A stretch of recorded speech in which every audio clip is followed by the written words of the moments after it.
فعالیت منتظم و تامین بی‌میلان منطقه با قوه برق از تامین سریع‌وقتی ترانسفورماتورهای فرسوده شده و عوض نمودن سیمچوب‌های در حالت صدمه‌آور قرار داشته به ستونپایه‌های آهن و بتونی وابستگی دارد.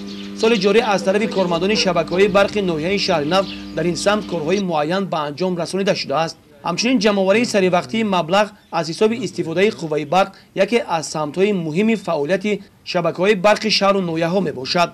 در این سمت کارمندان ساحه فروش شبکه‌های برق ناحیه کارهای فهماندهی را در بین اهالی پرزور نموده به نتیجه‌های مثبت نائل گردیدند.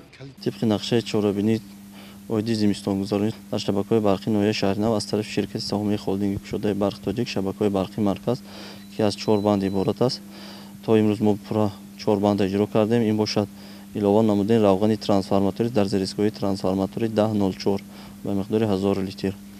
بعد عوض نمودن سیمچوب‌های فرسوده در خط‌های هوایی 1004 کیلووات به مقدار 30 عدد اجرا کرده شد.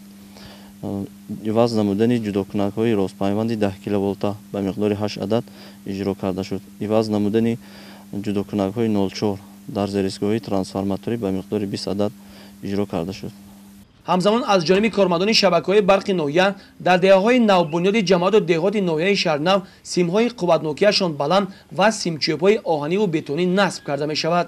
طبق نقشه چهاربینی زمستانگذرانی به ما 30 عدد سیمچوب باید عوض می‌کردیم و پورگی عوض کردیم. غیر از این زیادتی ما در دهه‌های سودا بعد قزل بیرق سیمچوب‌های دهه رو پورا عوض کردیم.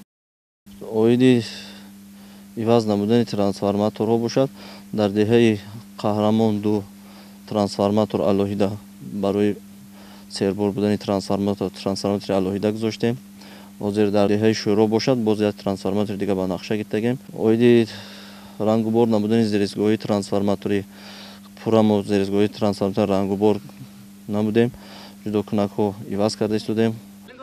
به خاطر از بین بردن سرباری و بلند برداشتن صفت تامینات با قوه برق در دوره تیرماه و زمستان در پیش ایستاده مسئولین شبکه‌های برق ناحیه شهرنو نیادوران تجهیزات نو وارد نمودند. همزمان زیاده از 20 عدد ترانسفورماتورهای دهات را از تعمیر برآورند.